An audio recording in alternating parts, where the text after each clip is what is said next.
Oui, bonjour les amis. Alors aujourd'hui, on retrouve le chapitre 23 de la Genèse, c'est-à-dire la version originale, la version sacerdotale, le texte plus ancien. Et donc, nous allons voir le chapitre 23 des versets 1 à 20 pour parler du tombeau de Sarah. Car la vie de Sarah dura 127 ans. Sarah mourut dans le pays de Canaan à Kiriath-Arba, c'est-à-dire Hébron aujourd'hui. Abraham vint célébrer les funérailles de Sarah et la pleurer. Puis il se releva, il s'éloigna de la morte pour parler au fils de Heth. Je vis avec vous, dit-il, comme un émigré et comme un hôte. Cédez-moi une propriété funéraire parmi vous pour que j'ensevelisse la morte qui m'a quitté. Les fils de Heth répondirent à Abraham en ces termes, écoute-nous, mon Seigneur. Dieu a fait de toi un chef au milieu de nous, ensevelis ta morte, dans le meilleur de nos tombeaux. Aucun de nous ne t'interdira à son tombeau pour la sépulture de ta morte. Abraham se leva, se prosternait devant le peuple du pays, donc les fils de Heth, mais il leur parla en ces termes. Si réellement la morte qui m'a quitté doit être avec vous dans un tombeau, écoutez-moi, et intercédez pour moi auprès d'Ephron, le fils de Sohar, pour qu'il me cède la caverne de Macpéla, qui lui appartient à l'extrémité de son champ, qu'il me la cède pour sa pleine valeur, à titre de propriété funéraire parmi vous. Ephron d'ailleurs était assis parmi les fils de Heth. Ephron le Hittite répondit à Abraham au-dessus des autres fils de Heth, à savoir de tous ceux qui venaient de la porte de sa ville. Et il dit, non, mon Seigneur, écoute-moi, le champ, je te le donne. Et la caverne qui s'y trouve, je te la donne. Au-dessus des fils de mon peuple, je te la donne, ensevelie ta morte. Alors Abraham se prosterna une nouvelle fois devant le peuple du pays. Et il dit à Ephron, au-dessus du peuple du pays, ô toi, si seulement tu voulais m'écouter, je te donnerai le prix du champ, reçois-le de moi, et c'est là que j'ensevelirai la morte.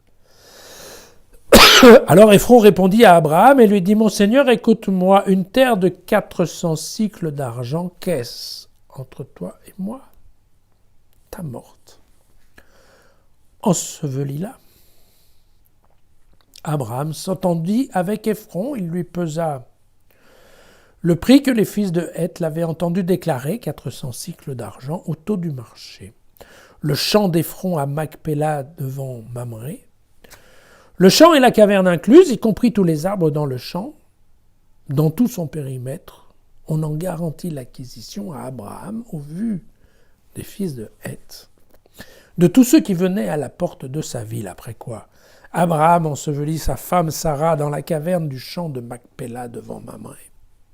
C'est Hébron, au pays de Canaan. Les fils de Heth garantirent à Abraham la propriété funéraire du champ et de la caverne qui s'y trouvait. Voilà. Bon, aujourd'hui, on a droit à un texte un peu barbant qui nous récite globalement une transaction foncière de l'époque. Et une transaction qui suit effectivement toutes les règles en vigueur à l'époque. Alors, en fait, ce texte, encore une fois, qui est un peu barbant comme ça, nous fait comprendre une chose, c'est que même, si Canaan est la terre promise, la terre que Dieu a promise à Abraham, eh bien même comme ça, il y a d'autres gens qui habitent là. Et il convient que le peuple juif ait un comportement qui soit cohérent. La Genèse n'entend pas que le peuple juif a le droit à tout, au contraire. Ici, c'est très clair. Abraham doit négocier non seulement l'achat du terrain, ça, on peut le comprendre, mais il doit négocier aussi avec la communauté des Hittites qui habitent cette terre-là, le droit d'y acheter un terrain et d'y ensevelir, en fait, sa femme. Donc on parle bien d'un comportement qui est un peu le comportement de l'étranger. Vous voyez, on est en terre promise, on est à Canaan, mais quand même, il y a des gens installés. Et on ne fait pas n'importe quoi sur leur terrain. C'est ça ce que ça veut globalement dire. D'ailleurs, on se rend bien compte qu'au début, on parle d'une caverne pour y enterrer la bonne femme, et qu'à la fin, on parle de la caverne, du champ qui va avec, des arbres qui sont au-dessus et des limites.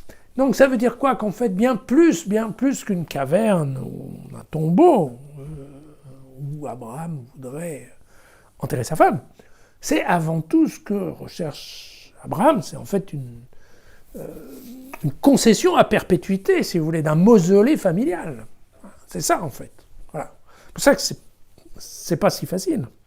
Et c'est, encore une fois, sur les terrains d'une autre peuplade, qui éventuellement n'est pas circoncise, elle. D'accord? Et donc, vous voyez que ça se passe comme ça, en 2 étapes. C'est bien pour ça qu'on nous dit toujours au su des fils de Heth, c'est-à-dire qu'effectivement, c'est une négociation publique, devant la communauté des Hittites. Voilà. Alors,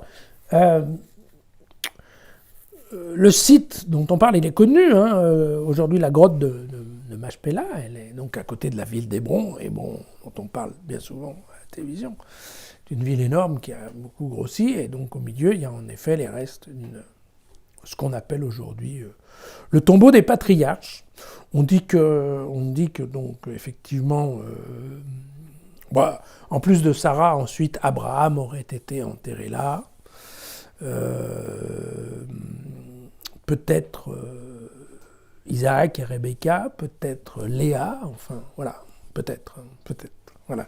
Pour la petite histoire, on dit qu'au moment de la guerre des 6 jours en 1967, quand Israël a pris Hébron, le ministre de la Défense de l'époque, qui était Moshe Dayan, a fait retirer le drapeau israélien qui avait été mis au sommet de l'édifice, en disant que quand même on ne pouvait pas mettre un drapeau politique au-dessus d'un endroit sacré. Des choses comme ça, des fois c'est un peu des anecdotes, pas toujours rigolotes, mais qui existent quand même. Voilà. L'idée d'Abraham, probablement, c'était déjà à l'époque, c'était de trouver un endroit où les différents peuples puissent vivre en paix, ou, en tout cas, y reposer en paix après leur mort. Voilà. À demain.